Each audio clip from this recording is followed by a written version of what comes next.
So I don't know if over the years I've just gathered a more empathetic, understanding audience base, or you guys have just grown sorry for me about making me do timpano and 20-pound candy bars. Whatever the case is, I'm seeing this comment show up more and more frequently.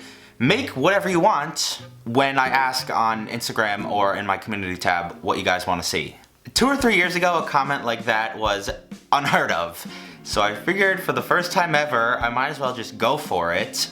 And some of you guys may know that I love seafood, crabs, lobsters, most type of fish, shrimp, oysters, clams, everything. I just don't get to make it that often, so I figured today is the perfect opportunity. When I saw Brad from Bon Appetit up in Alaska making his version of fresh king crab legs, my mouth was drooling. So that is exactly what I'm gonna try to remake today, and to spice it up just a bit, I figured we would pit it against Gordon Ramsay's version of his fresh king crab legs. I honestly don't know which one I'm gonna like better. They're both similar, but they have some technical and obviously ingredient related differences. So let's get right into it. Throughout the past with my previous versus recipes, I always let Tasty go first for whatever reason, but they are not here today. So I need to come up with a different way to decide which recipe I make and try first. So I'll flip a coin, heads for Brad, tails for Gordon. Siri, can you flip a coin for me, please? I'm not sure I understand. Flip a coin. Tails. There you go. Gordon Ramsay, you are up first. I grabbed a neutral oil and some sour cream, spicy mustard, salt and pepper, a few eggs, a fresh lime, fresh tarragon, a lemon, and obviously the star of the show, our king crab legs. Now these recipes may be a lot more different than you might have guessed. The biggest difference is Gordon's is going to be served cold with a homemade aioli / tarragon fresh whatever. I followed his exact recipe for his homemade mayo, quite similar to the tasty one I did a few weeks ago. And then eventually, once you chopped up some of your fresh herbs, and finally went out and bought a zester / microplane thing, you can throw this all together. The basis of this is equal parts of your homemade mayo and some sour cream. I will leave Gordon's video in the description if you want to go check it out. It's only a minute long, so can't hurt if you want to go see his video. And the last thing we've got to do, obviously, is cook our crab legs. And Gordon advises to boil it in extremely salty water, saltier than I was when I found out YouTube was taking my verification badge away. That actually only lasted a few days, if you saw on my Instagram, because so many people complained they cut it. So I guess I'll stay verified for the time being. A couple minutes of boiling later, I pulled these bad boys out and tried not to impale my skin with these razor sharp king crab legs. They definitely took a bit of coaxing, coercing, one of those two words, to come out of the shell. They were very breaky and not coming out in single pieces. Whatever though, it should taste the same. So I plated them up with my mayo / sour cream mix, and we can give option A a try. So I don't want to say it, because I don't want to put a bad omen on this, but this here reminds me, just from making it and smelling it, of something I have made recently and something you guys might remember. I'm not going to say it, I already kind of did. I'm just going to try it, let's see. Actually, first a little bit of justice, because I'm starving and why not? I don't know if this is an unpopular opinion, but I think I like crab a lot more than lobster. It's just so much softer and sweeter. At least I know the aioli should be good, because that's very similar, or the mayonnaise. That's very similar to the one I made for Tasty's 3-hour burger a few weeks ago.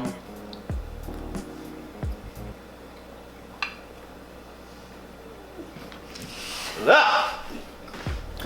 I don't know if it's just me, or I was scarred because of that fried quesadilla pizza video, but something about the combination of mayo and sour cream and acid.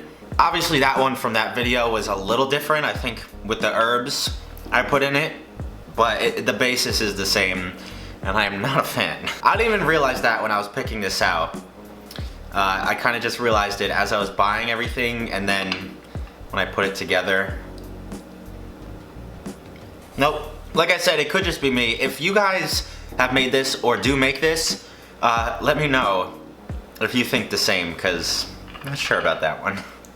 Recipe number 2 is going to be the Homie Brad from Bon Appetit. I haven't mentioned this, but I love this series, maybe even more than Claire's Gourmet Make series. Brad's just the best. He's just so entertaining to watch. Let me on, it's alive one day. I don't know. Anyways, I grabbed some beer and some miso paste, some sambal, which is just like a red chili paste, garlic, a ton of butter, and some more of our crab legs. Now this recipe is a little bit simpler. We don't have to whip up our own mayo, at least. It just consists of crushing your own garlic to get some of that Allison going, and then throwing that in a saucepan with some melted butter, a little bit of beer, and then the rest of your ingredients. If you watched that video, you would know that Brad doesn't give you an ounce of an idea of the measurements he used, so I just tried to match the video as close as possible here. Once I got everything in there and the butter was bubbling away, I wanted to cook my crab, and I don't know how much of a difference this is gonna make, but Brad stresses that it's pretty important. He steams his crab legs with about 1 inch of water in the bottom. He mentions that it kind of intensifies the flavor. They're cooking in their own juices. It also doesn't like boil away any excess flavor, but we shall see. What I will say, for whatever reason, these came out of the shells 100 times easier. The construction of both of these recipes, I did not stab myself and bleed out on my cutting board, but this is looking just as good. My butter coagulated a bit, but I don't care if it tastes great, so let's give it a shot. Alright, so the plating on this definitely doesn't look as pretty as the last one. It doesn't help that it's a much bigger plate, and this has kind of congealed because the water in the miso and the fat doesn't mix very well. But cheers to Brad and his camera guy Vinny. All I've been doing is Claire's recipes and one of Chris's, but never Brad's, so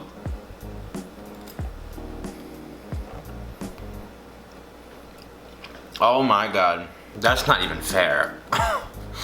That's not only the best butter I've had for a crab or seafood dish, but give me that as a dipping butter for any steak, any type of seafood. My god, put it on popcorn for that matter. You have the first initial hit of the garlicky butter, and then that like depth of flavor of miso. There's a little bit of heat in the back of your tongue from the chili paste. My goodness. I would not recommend going on a date or anywhere else in public after eating this with all the garlic and seafood. Bon Appetit always shows up, man, and this wasn't even like a super formal, blogged, specific recipe. This was just something Brad threw together, and man is it amazing. I hope you guys enjoyed today's video. If you did, leave me a big like. Thank you for this comment. This was a great, stress-free episode with a pretty delicious outcome. If you want to see anything specific in the future, let me know in the comments over on my Instagram and Twitter. Other than that, have a fantastic beginning of your week. I will see you right back here next time. Peace.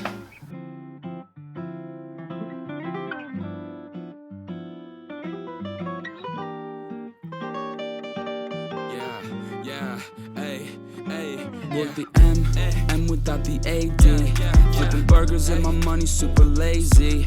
Try and make a meal tonight, they ain't paying me. Try and supersize my life with my 18. Yeah, our style wasn't wavy, but we had a vision. We could make it up.